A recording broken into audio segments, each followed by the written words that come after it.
चर्चा की शुरुआत करते हैं। गौरव भाटिया राष्ट्रीय प्रवक्ता बीजेपी के जुड़ गए, स्वयं प्रकाश पुरोहित जी प्रवक्ता टीएमसी के, चरण सिंह सापरा प्रवक्ता कांग्रेस के, रिजू दत्ता राजनीतिक विश्लेषक के तौर पर हमारे साथ जुड़ रहे हैं। रिजू दत्ता जुड़े हैं क्या? कुछ देर में हमारे साथ जुड़ेंगे। पिछली बार जब रिजिजू जी से बात हुई थी तो रिजू दत्ता टीएमसी के लिए लड़ाई करते थे एकदम चैनल पे। अब लेकिन वो कह रहे हैं कि मैं टीएमसी की पोल खोल रहा हूं। लेकिन इन सब के बीच मुझे लगता है कि गौरव जी आपके पास आऊं उससे पहले एक स्वयं प्रकाश पुरोहित जी से सवाल पूछ लिया जाए कि भाई, उससे पहले मुझे खबर है बताई जा रही है कि अनुपम मिश्रा हमारे सहयोगी इस वक्त जुड़े हुए हैं। अनुपम, कितने विधायक, कितने सांसद ममता बनर्जी के पास आज पहुंचे? अब सवाल यह है कि क्या पूरी पार्टी में एक जबरदस्त फूट की स्थिति पैदा हो गई है? जी देखिए अंजना, सबसे बड़ी बात है कि हार के बाद पहली बार ममता बनर्जी आज सड़कों पर उतरी। उन्होंने धरना प्रदर्शन किया, लेकिन जब वो विरोधी दल में थी तब भी देखा नहीं गया था कि इस तरह इतने कम कार्यकर्ता या इतने कम एमएलए या उनके जो बड़े नेता हैं वो उनके साथ आए। आज भी जब वो सड़कों पर उतरी और पहली बार वो सड़क पर उतरी, उनके साथ महज 6 से 7 विधायक थे और 4 से 5 एमपीज थे। यहाँ पर ये धर्मतल्ला, इसी जगह पर मैं दिखा रहा हूँ स्थल पर, अभी अभी ममता बनर्जी यहाँ से निकली हैं जस्ट 10 मिनट पहले। और ऐसे में कार्यकर्ताओं की भी अगर हम संख्या देखें तो बहुत ज्यादा कार्यकर्ताओं की संख्या रही हो ऐसा नहीं था। बमुश्किल 300 से 400 कार्यकर्ता आए हों। तो ये साफ तौर पर दर्शा रहा है कि जो पकड़ ममता बनर्जी की कुछ महीने, 1-1.5 महीने पहले तक थी पार्टी पर, वो बिल्कुल नहीं रही है। और जो 80 विधायक जीते हैं, कम संख्या नहीं होती, 80 में से महज 6 से 7 विधायकों का आना, ये अपने आप में दर्शाता है कि पार्टी में किस कदर कमजोरी आ गई है और लोग कम हो रहे हैं। इसी पर बात करेंगे। जल्दी से एक इस पर जवाब दीजिए, ये क्या हो गया स्वयं प्रकाश पुरोहित जी? क्या ये सीधा सीधा इशारा नहीं, अगर सिर्फ 6-7 विधायक जैसा कि अनुपम बता रहे हैं पहुंचते हैं और 4 से 5 सांसद, तो ये साफ नहीं दिखा रहा है कि ममता बनर्जी को अब लीडर ही नहीं मान रहे? पार्टी के विधायक 80 जीते थे। नहीं नहीं, देखिए 80 जीते थे और वो ममता बनर्जी की तस्वीर लगाकर ही 80 के 80 जीते हैं। ठीक है, तो मैं वो बात नहीं करूंगा। जो मुद्दे पर बहस करिए ना, टीएमसी में टूटिए लेटर दिखा रहा हूं मैं आपको। ये आज आज हमारा ऑल इंडिया तृणमूल कांग्रेस का लेटर है, जिसको साइन किया हमारे जनरल सेक्रेटरी अभिषेक बनर्जी ने। This is to inform you that all India Trinamool Congress has made the following appointment.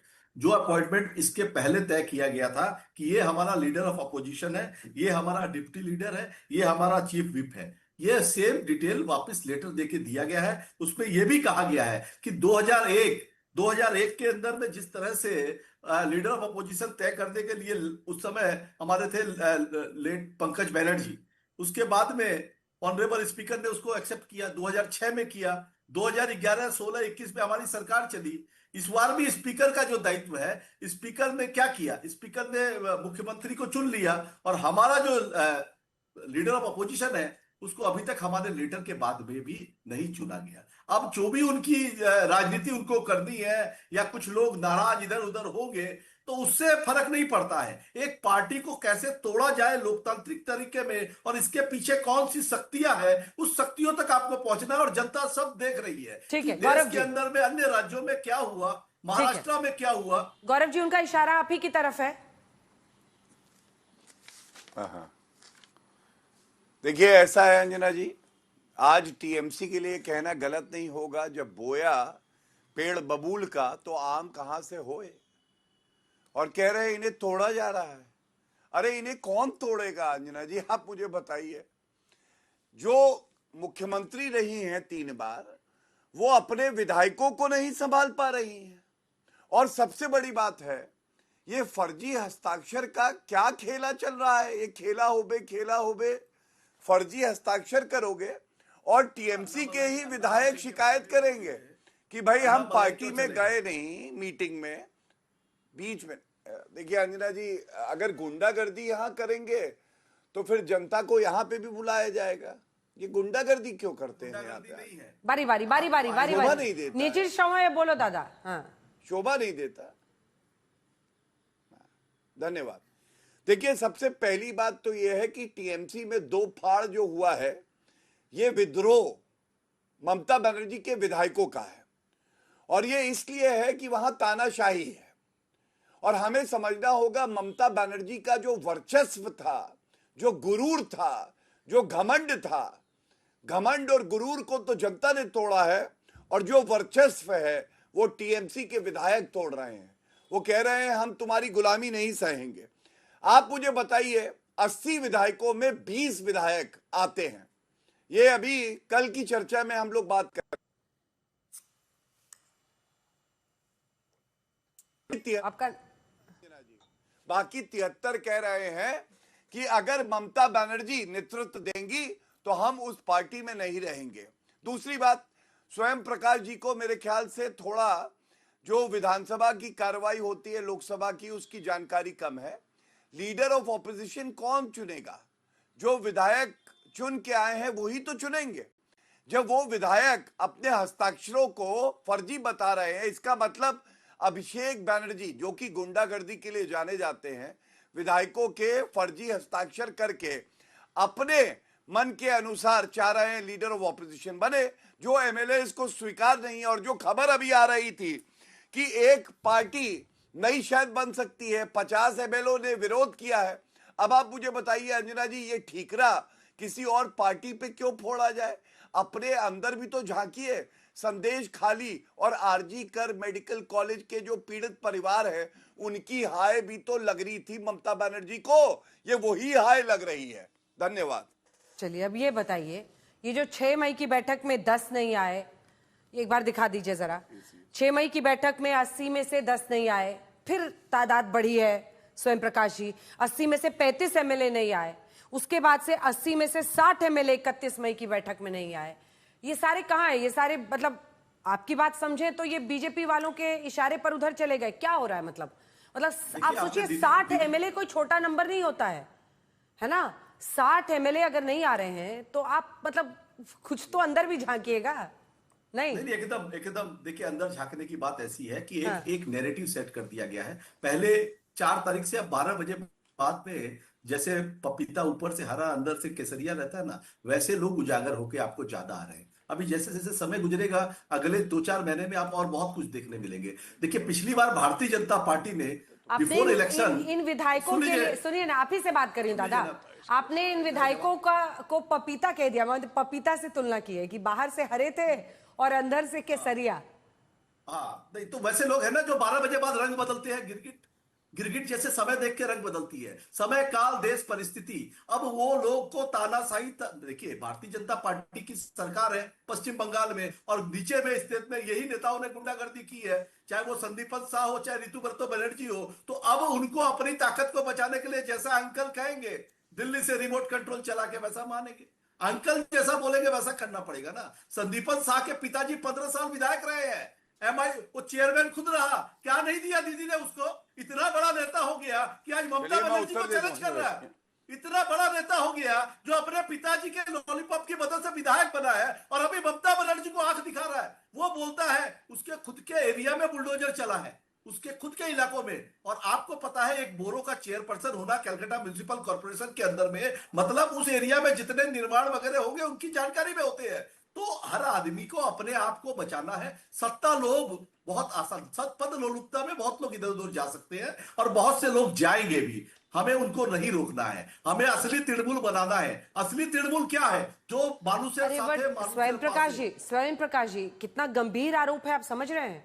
वो फर्जी सिग्नेचर का आरोप लगा रहे हैं सर, फर्जी सिग्नेचर का विधेयक। हाँ, नहीं, वो लगा लीजिए आप। आपको अगर किसी पर आरोप लगाना बहुत आसान है। हमारी इंटरनल मीटिंग है, उस मीटिंग का अटेंडेंस रजिस्टर अगर हम जमा दे रहे हैं और वहां पर अगर किसी को कोई दिक्कत है तो आप हमारे घर में बोलेंगे। आपको अपने चैनल के सुन लीजिए, बीच में नहीं, गौरव जी प्लीज, आपके चैनल में अगर कोई बात होगी, आप अपने पहले कर्मचारी से या किसी आपस में कोई रिफ्ट होगा, आप घर में बात करेंगे कि रास्ते में जाके आज तक को गालियां देना शुरू कर देंगे?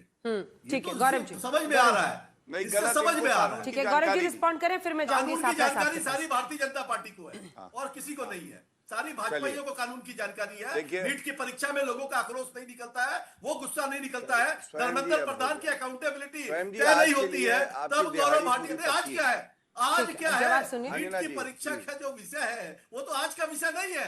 करोड़ों लोग, करोड़ों बच्चों का भविष्य के साथ आप खेल रहे हैं और पार्टियों को तोड़ते हैं। जो लड़ी है, जो आपके खिलाफ खड़ी है, उसको तोड़ने की कोशिश करते हैं और आकर के। जवाब दीजिए गौरव जी, जवाब। गुस्सा क्यों इतना? गुस्सा थूक दीजिए।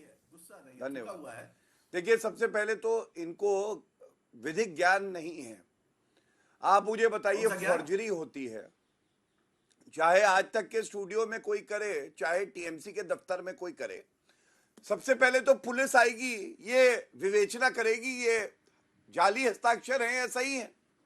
और अरे, मेरी जानकारी जब तो ये सिविल है, देते अभिषेक बनर्जी जिन्होंने फर्जी दस्तखत बनवाए, उनको सीआईडी ने बुलाया, शुभेंदु अधिकारी जी ने सीआईडी से कहा जांच करो। तो चाहिए था अभिषेक बनर्जी सीआईडी के सामने जाते, प्रमाण देते, कहते देखिए हस्ताक्षर असली है, सारे विधायकों को बुलाते, कहिए पूछिए, विधायक कहते हाँ मेरे सिग्नेचर है। लेकिन अंजना जी ऐसा हुआ नहीं, सीआईडी के सामने अभिषेक बनर्जी स्वयं नहीं गए। क्यों? डरे हुए हैं, जानते हैं फर्जीवाड़ा किया है, पकड़े जाएंगे। दूसरा, ममता बनर्जी का देखिए वर्चस्व कैसे टूटा है। आज बौखलाई हुई थी, पहले जब मुख्यमंत्री थी रोड पे चलती थी, पूरी रोड घेर लेती थी, हजारों के कार्यकर्ता नेता सब साथ होते थे। आज 7 एमएलए और भीड़ भी नहीं थी। आपका चैनल खुद ये दिखा रहा था। ये क्यों हो रहा है? क्योंकि विधायक ये कह रहे हैं कि कोई हमें विधायक का सम्मान नहीं देता है। ये वंशवादी पार्टी केवल ममता बनर्जी और अभिषेक बनर्जी और लूट खसोट मचाएंगे तो हम साथ क्यों रहेंगे। तीसरी बात, ये जो प्रदर्शन था कितना फुस्सी निकला। एक फुस्सी बम होता है जो बचता ही नहीं है, सिर्फ आवाज निकलती है, हवा निकलती है, वैसे ही था। संविधान की कॉपी ली। अंजना जी आप मुझे ये बताइए, जब मुख्यमंत्री स्वयं थी तो ये कोई भी सभा करने के लिए अनुमति नहीं देती थी। बीच में ना बोलिए, बीच में ना बोलिए। स्वयं जी गुस्सा बारी बारी बारी बारी गुस्सा पुरोहित जी बारी बारी गुस्सा थूक दीजिए। Let him complete please. निजीर समय बोलो। हाँ धन्यवाद। हाँ धन्यवाद। तो देखिए, सबसे बड़ी बात है, संविधान आज पकड़ी थी। मैं ये पूछना चाहता हूं, जब आप मुख्यमंत्री थी तो आप प्रदर्शन का अनुमति नहीं देती थी, जनसभा की अनुमति नहीं देती थी, आपने संदेश खाली में एफआईआर तक दर्ज नहीं कराई थी, तब संविधान कहां था? आरजी कर मेडिकल कॉलेज क्या हत्याकांड हुआ तो ममता बनर्जी ने कहा लड़की को 8 बजे के बाद बाहर नहीं निकलना चाहिए, तब कहां था संविधान? और जब 7 न्यायिक अधिकारियों को बंधक बना लिया गया था, मूक दर्शक बनी रही ममता बनर्जी, तब संविधान कहां था? देखिए अंजना जी, बिल्कुल स्पष्ट है, ये जो कमजोरी है ये नेतृत्व की कमजोरी है। विचारधारा कभी थी नहीं, सिंडिकेट और वसूली गैंग चलता था। अब विधायक कह रहे हैं हम आपका जुल्म नहीं सहेंगे और बगावत कर रहे हैं, जो बगावत देखी नहीं जा रही ममता बनर्जी और अभिषेक बनर्जी से। ठीक है, अब एक बार सापरा साहब बोल लें। सापरा साहब एक बार बोल लें, फिर मैं आऊंगी आपके पास। स्वयं प्रकाश जी आपको बोलना है। देखिए सापरा जी बहुत देर से इंतजार कर रहे हैं। अच्छा, रिजू जी भी जुड़ गए हमारे साथ। लेकिन सापरा साहब, आपका क्या टेक है इस पर? अगर लगातार विधायक कम आ रहे हैं ममता बनर्जी के, और हमने खुल के देखा है काकुली घोष से लेकर उनके तमाम नेता, रिजू जी भी अब हमारे साथ जुड़ गए हैं, ये सब पॉइंट आउट कर रहे हैं, इन सब की शिकायत है अभिषेक बनर्जी से, और भी जो कुछ है उनसे जानेंगे। लेकिन आपका क्या इस पर टेक है सापरा साहब? देखिए, वो तृणमूल कांग्रेस का अंदरूनी मामला है, वो उसके ऊपर उनके प्रवक्ता बोल ही रहे हैं। लेकिन कुल मिलाकर के जो मैं पिछले 25 मिनट में देख रहा हूं कि क्या हो रहा है, भारतीय जनता पार्टी के राज्य के जो अध्यक्ष है उन्होंने एक लाइन कही कि हम बीजेपी का तृणमूलाइजेशन नहीं करना चाहते हैं।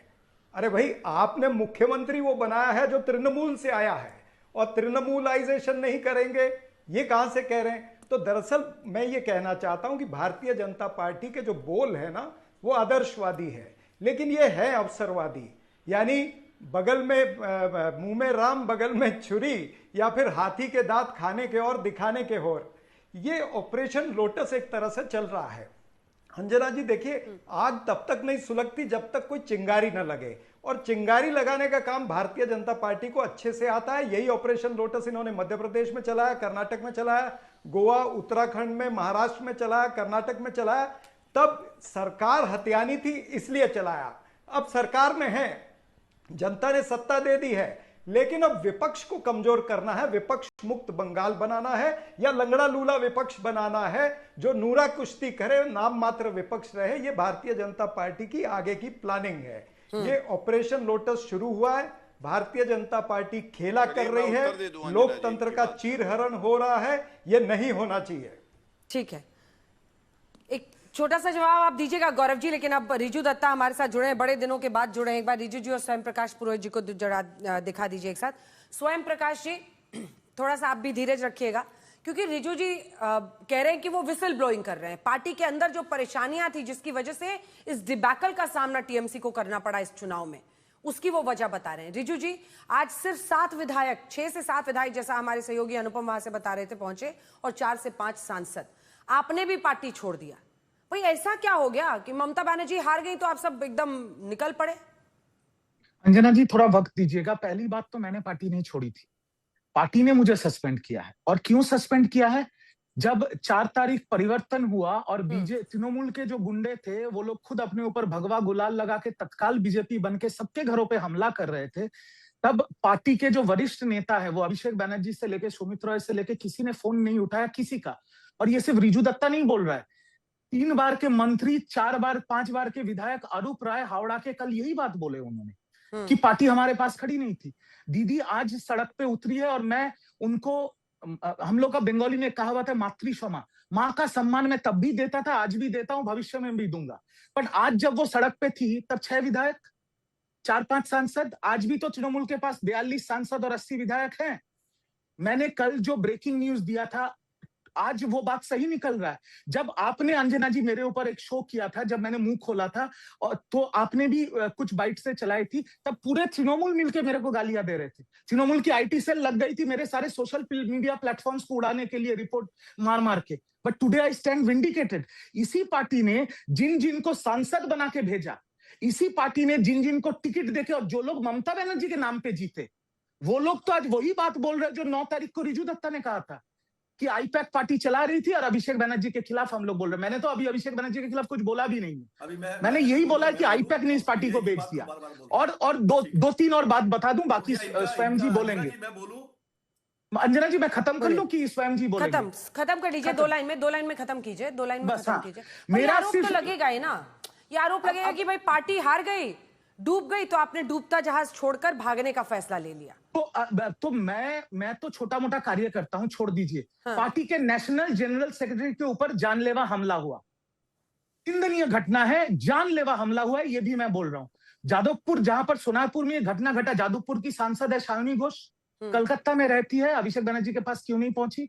छोड़ दीजिए, वहां नहीं जा पाई। हॉस्पिटल में जब अभिषेक बनर्जी को अपोलो और बेलव्यू लिया जा रहा था, तब क्यों नहीं पहुंचे? सारे देश के नेता, राहुल गांधी, मल्लिकार्जुन खड़गे, अखिलेश यादव, तेजस्वी यादव, अरविंद केजरीवाल, कपिल सिब्बल, अभिषेक मनु सिंघवी, सबने निंदा की।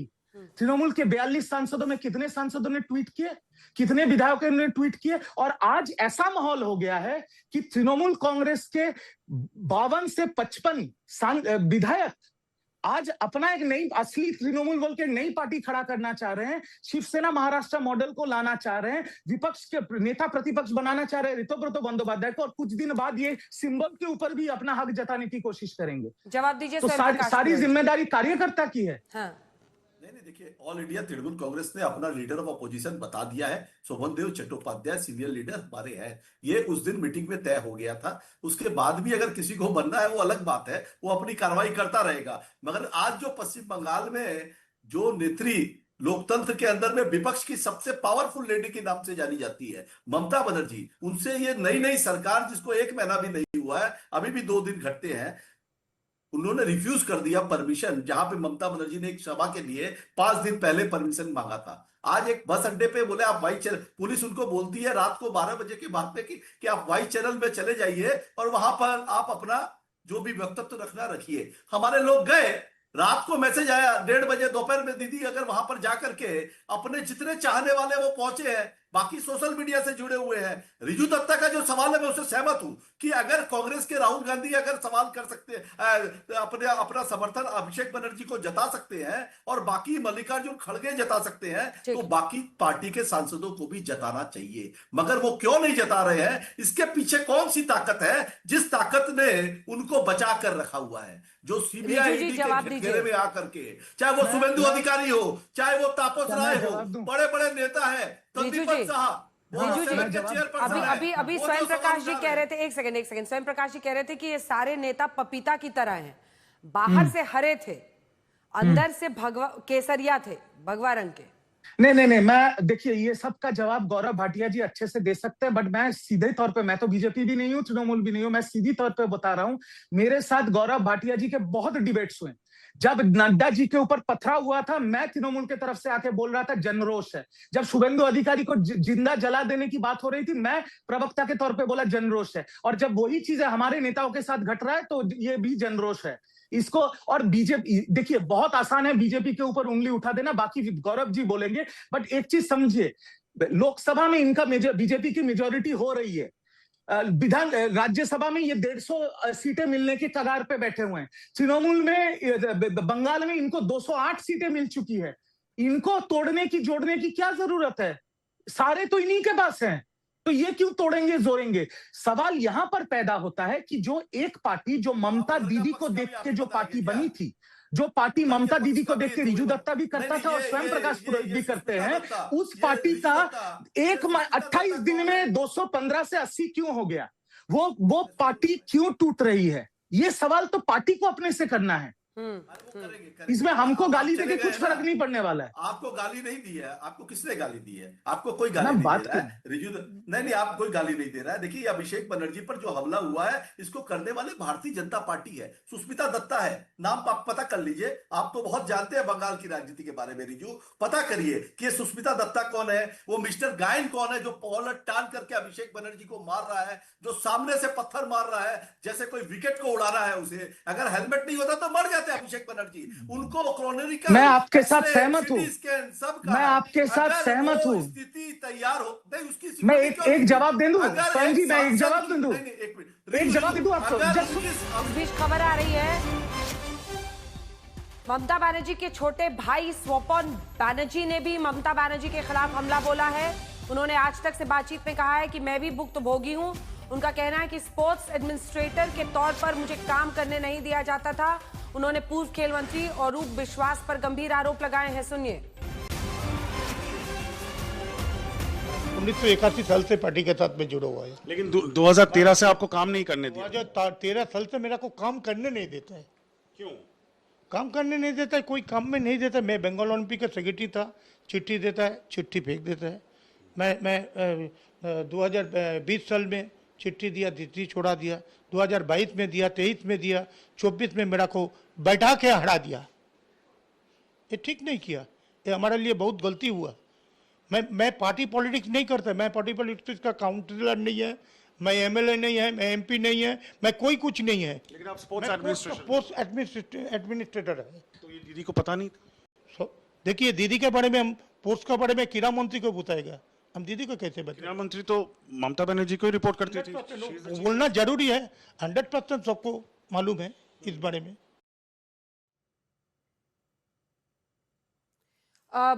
जल्दी से आइए आपको दिखा देते हैं, ममता बनर्जी बताया जा रहा है, ममता बनर्जी ने बीजेपी के खिलाफ कड़े तेवर दिखाए हैं।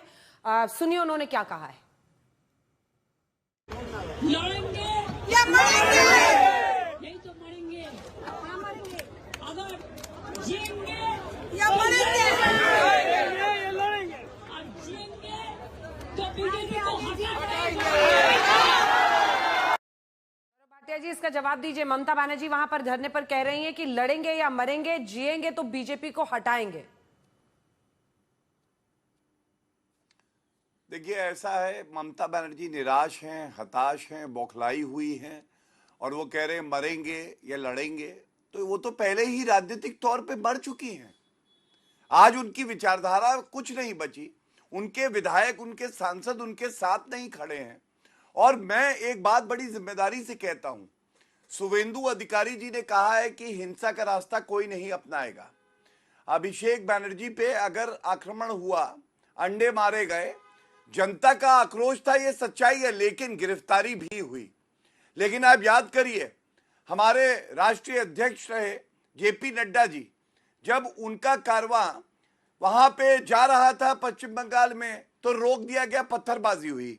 और ममता बनर्जी ने क्या कहा, ये तो लोगों का गुस्सा है जो फूटेगा ही।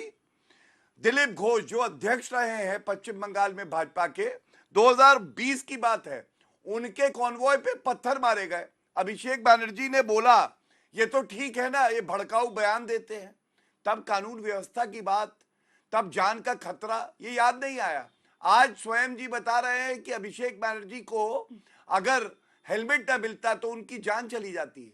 बहुत दुखद होता अगर ऐसा कुछ होता, लेकिन 300 कार्यकर्ता भारतीय जनता पार्टी के और आरएसएस के मार दिए गए। आपको बताऊं, दुलाल कुमार का केस चल रहा है।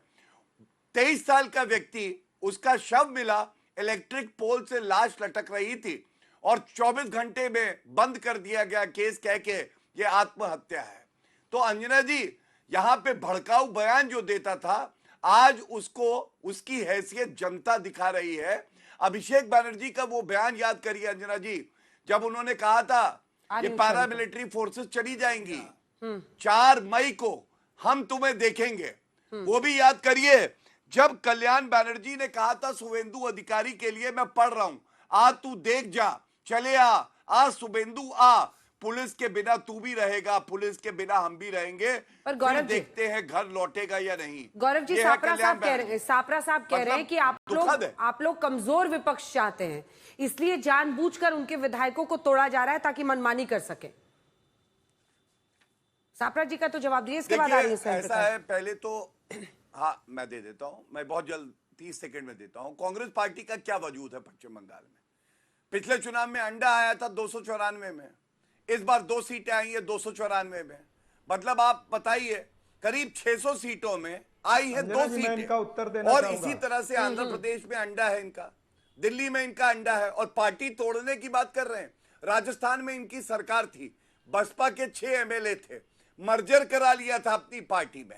तो कम से कम तोड़ने की बात अगर आप करते हैं तो कांग्रेस पार्टी का तो चरित्र ही तोड़ने का है। भारत को तोड़ा, कांग्रेस पार्टी को खुद तोड़ा, सारे विधायकों को तोड़ने के लिए लगे रहते। ये बात और है कि डूबता हुआ जहाज है, डूबते हुए जहाज में कोई आता नहीं है, और ये लोग प्रासंगिक नहीं है अंजना जी, इनका कोई वहां वजूद नहीं है, इसलिए इनकी बात को मैं गंभीरता से लेता भी नहीं हूं। जवाब दीजिए, जल्दी से जवाब। मैं उत्तर देता हूं अंजना जी। हाँ। देखिए, हाँ, ये हमारी बातों को गंभीरता से नहीं लेते, इसके ऊपर इन्होंने बहुत बड़ा प्रवचन दे दिया। इनका क्या हाल है, केरला के अंदर 3 सीटें हैं, तमिलनाडु में कितनी 1 सीटें हैं। तो ये सारी चीजें अगर आप गिनाने जाओगे तो हम भी गिनाएंगे, लेकिन सवाल ये है कि आपका चाल चरित्र और चेहरा क्या है। क्या आपने अजित पवार के ऊपर अब बीच में क्यों बोल रहे हो? अब मेरे समय में घुसपैठ मत करिए ना, अब घुसपैठिए मत बनिए ना, घुसपैठ मत करिए, चुनाव खत्म हो गया, घुसपैठिया नहीं, घुसपैठिया मत बनिए ना, घुसपैठिया मत बनिए। मैं आपकी आंखें खोल रहा हूं कि अजित पवार को नरेंद्र मोदी कहते हैं कि भाई ये नेचुरल करप्ट पार्टी, 70,000 करोड़ का इल्जाम लगाते और 48 घंटे के अंदर उनको आप महाराष्ट्र राज्य की चाबी पकड़ा देते हैं। देख लो, हेमंता बिस्वा शर्मा को क्या कहते थे? पानी चोर कहते थे। शुभेंदु अधिकारी को क्या कहते थे? भाग शुभेंदु भाग। नारायण राणे को क्या कहते थे? ये तमाम सारे जितने भ्रष्टाचारी थे सबको आपने वॉशिंग मशीन में धो लिया ना। अब वॉशिंग मशीन में अगर धो लिया तो कमल डिटर्जेंट पर सवाल तो उठेगा ना। अंजना जी ये लगातार बोल रहे हैं, बार गौरव जी आवाज नीचे कर दीजिए। गौरव जी लगातार बोल रहे हैं, आवाज नीचे कर दीजिए, बोलिए, जल्दी बोलिए। देखिए, हाँ, ये इस तरह से बदतमीजी करते हैं, बीच में बोलते हैं, लेकिन सवाल ये है कि अगर कमल डिटर्जेंट से ये धोएंगे किसी को भी वॉशिंग मशीन में तो कमल डिटर्जेंट पर सवाल तो उठेगा। फिर क्यों फुदक रहे हैं इतना भाई, क्यों उछल रहे हैं आप इतना? जब आप ऐसे कुकर्म करोगे तो फिर वही नतीजा निकलेगा ना। तो यही पश्चिम बंगाल के जरिए से जो हो रहा है ना वहां पर, तो जनता समझ रही है कि आप साम दाम दंड भेद, सत्ता बल, धन बल, बाहुबल के जरिए से आप विपक्ष को नष्ट करना चाहते हो, विपक्ष मुक्त बंगाल बनाना चाहते हो, लोकतंत्र का चीरहरण करना चाहते हो। लोकतंत्र का चीरहरण जब आप करना चाहोगे, जैसे आपने 400 पार का नारा लगाया था और कहा था कि 400 पार हो गया तो हम संविधान बदल देंगे, लोगों ने आपको औकात दिखा दी, 240 पर लाकर के बिठा दिया, आपको बैसाखी लेकर के केंद्र की सरकार बनानी पड़ी है। यही आपके साथ में फिर हो सकता है, ये ध्यान रखिए। जनता से डरिए, जनता से डरिए और जनता को कॉकरोच बोलना भी छोड़िए। जवाब देता हूं। पहली बात सुनिए अंजना जी, सबसे पहली बात, शायद कांग्रेस के प्रवक्ता मेरे दोस्त हैं, इन्होंने शौमिक भट्टाचार्य जी का बयान नहीं सुना है। उन्होंने स्पष्ट कर दिया है कि टीएमसी का कोई भी व्यक्ति भारतीय जनता पार्टी में नहीं आएगा, उनके लिए दरवाजे बंद है। दूसरी बात जो बहुत अहम है, कम से कम अधीर रंजन चौधरी जी का बयान सुन लीजिए। पश्चिम बंगाल के बड़े नेता हैं आपके पार्टी के, उन्होंने कहा कांग्रेस पार्टी के कार्यकर्ताओं की लाशों पे चढ़ के इंडी अलायंस का गठबंधन किया ममता बनर्जी से। धिक्कार है। आप उन पीड़ित परिवारों से पूछिए जिन्होंने अपना बेटा, भाई, पति खोया है। चलिए ठीक है, उनसे पूछिएगा। थूकते हैं वो कांग्रेस पार्टी पे। अपने कार्यकर्ताओं की लाशों पे खड़े होके इंडी अलायंस का गठबंधन कर लिया। आप क्या राजनीति करोगे? चलिए वापस आइए टॉपिक पर। स्वयं प्रकाश पुरोहित जी, आप लोग अलग से लड़ लीजिएगा। कांग्रेस बीजेपी का ऑब्सेशन एक दूसरे से हटता नहीं है, लेकिन स्वयं प्रकाश पुरोहित जी, दक्षिण 24 परगना से आई तस्वीर के बाद दावा किया जा रहा है कि एक वहां पर लोकल टीएमसी नेता है और उसने आज कटमनी वापस किया है। दक्षिण 24 परगना के नामखाना में आरोप है कि उस स्थानीय नेता ने 45 लोगों से 5-5 हजार रुपए लिए थे। ये देखिए उसका वीडियो है। इसके बाद ही उन्हें पीएम आवास योजना का लाभ उसने दिया था। इसके पहले काकद्वीप में भी कटमनी वापस करने की खबर आई थी। भाई वजह है ना ये नहीं वजह क्या है? अगर वो व्यक्ति किसी से पैसे लिया, अगर स्वयं प्रकाश पुरोहित इंडिविजुअल कैपेसिटी में किसी से पैसे ले रहा है और वापस दे रहा है, ये स्वयं प्रकाश पुरोहित का मैटर है। ये पैसा तो पार्टी फंड में, ऑल इंडिया तृणमूल कांग्रेस में या पश्चिम बंगाल की सरकार में 15 साल की सरकार में जमा नहीं हुआ। तो जिसको स्वयं प्रकाश जी आपकी पार्टी के नाम पे ले रहा था। नहीं, मैं सिर्फ आपको इंफॉर्मेशन दे रही हूँ। जो वहां पर लोकल लोग हैं वो बता रहे हैं पार्टी के नाम पे ले रहा था। नाम पर भारतीय जनता पार्टी वाले एसआईआर की प्रक्रिया चल रही थी, तब हिंदू महासभा के नाम से लेटर पेड पर नागरिकता दे रहे थे। लेटर पेड पे पैसे भी ले रहे थे, नागरिकता भी दे रहे थे। भारतीय जनता पार्टी वाले नागरिकता और पैसे दोनों दिए जा रहे थे, भारतीय जनता पार्टी वाले दे रहे थे। तो जब एसआईआर की प्रक्रिया चल रही थी, हमने आपको चैनल में भी दिखाया। देखिए मुद्दा ये नहीं है। मुद्दा आपको अगर लगता है जनता ने आपको मैंडेट दिया है, आपने जो वादे किया, अन्नपूर्णा भंडार का 12 पन्ने का फॉर्म दिया आपने। रेनन बार्टिन की किताब लेकर बैठना पड़ेगा उसको समझने के लिए। वो गरीब महिला कि उसमें भी वो बोल रही है, इनकी नेत्री, कि वो नहीं मिलेंगे उनको, कि जो आप फॉर्म भी भर देते हैं तो भी मिलेंगे या नहीं मिलेंगे इसकी गारंटी नहीं है। अगर आपको नहीं देना था पैसे तो आपने पश्चिम बंगाल की जनता को गुमराह क्यों किया? 3000 का वादा किया। आपने कहा कि लक्ष्मी भंडार आपको बंद हो जाएगा, हम आपको नया ये देंगे अन्नपूर्णा भंडार। आप उसी अकाउंट में जांच कर लीजिए और कन्वर्सन कर दीजिए। जिनका अगर वोटर कार्ड तो एसआईआर में आपने अभी नया बनवाया है। तो देखिए चुनाव खत्म हो गया रिजू जी। अब सवाल यही है कि ममता बनर्जी की पार्टी को क्या वाकई अपनों से ही अब खतरा है? ये डायरेक्ट सवाल है मेरा आपसे। देखिए, अगर तृणमूल कांग्रेस सरवाइव कर जाती है तो वो सिर्फ सरवाइव करेगी ममता बनर्जी के लिए, क्योंकि जो इनके अभी भी तृणमूल कांग्रेस के जो विधायक और सांसद हैं, एक चीज बहुत साफ हो गया है कि ये लोग अभिषेक बनर्जी के नेतृत्व को नहीं मानने वाले हैं। इनका ममता बनर्जी के पॉलिटिकल करियर और उनकी काबिलियत पे कोई सवाल नहीं उठा सकता। तो ममता दीदी बचा सकती है तो ममता दीदी बचा ले। पर और एक चीज मैं यहाँ पर चैनल में बोलना चाहता हूं कि बड़ी बात मैं कहना चाहता हूं कि भाजपा बंगाल में नहीं जीती है, तृणमूल हारी है बंगाल में।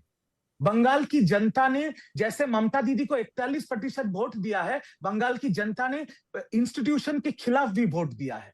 यह आपको मान लेना पड़ेगा। परिवर्तन हुआ है बंगाल में और एक नई सरकार बनी है, नए नए काम कर रहे हैं। मुख्यमंत्री शुभेंदु अधिकारी तो कोई हैरी पॉटर नहीं है कि जादू की छड़ी घुमाएगी और सब 1 सेकंड में हो जाएगा। एक नया सरकार को भी काम करने का मौका देना चाहिए। ये जो बार बार नई सरकार को गाली देने में लोग लग जाते हैं ना, ये बंगाल की जनता सही तरीके से नहीं देख रही है। रिजू जी ऐसा लग रहा है कि आप भी मीठे मीठे डोरे डाल रहे हैं बीजेपी की तरफ जाने के लिए। नहीं अंजना जी, सच बोलिए ना। नहीं अंजना जी माफ कर दीजिए, मैं तृणमूल कांग्रेस की तरफ से बहुत साल राष्ट्रीय प्रवक्ता रहा हूं। मेरे व्यक्तिगत संपर्क है बीजेपी के दिल्ली और बंगाल के नेतृत्व से। मैं आपके इतने बड़े प्लेटफॉर्म में कह रहा हूं, मैं किसी बीजेपी को नेता को नहीं बोला है कि मुझे मौका दीजिए, मेरे बारे में सोचिए, या उन्होंने कहा है। बट मैं इतना भी बोलूंगा, ये भी बोलूंगा, जो आज दीदी के घर में बैठ के रविंद्र संगीत सुन रहे हैं और दीदी के साथ धरने में बैठे, ये लोग सब पेंसिल बुकिंग करके रखे हुए हैं बीजेपी आपको बोले तो चले जाइएगा। अभी कुछ महीने मुझे थोड़ा फैमिली के साथ बिताने दीजिए, थोड़ा घूमने जाने दीजिए। उसके बाद बीजेपी 21 राज्य में सरकार में है। इतनी बड़ी पार्टी अगर काम करने का मौका देगी तब सोचेंगे, तब की तब। ठीक है, चलिए इसी पर अंत करते हैं। बहुत बहुत धन्यवाद आप सभी का हमारे साथ हल्ला बोल में जुड़ने के लिए। ममता बनर्जी अपनी पार्टी को कितना संभाल पाती हैं, एकजुट रख पाती हैं, इस पर हमारी नजर बनी हुई है।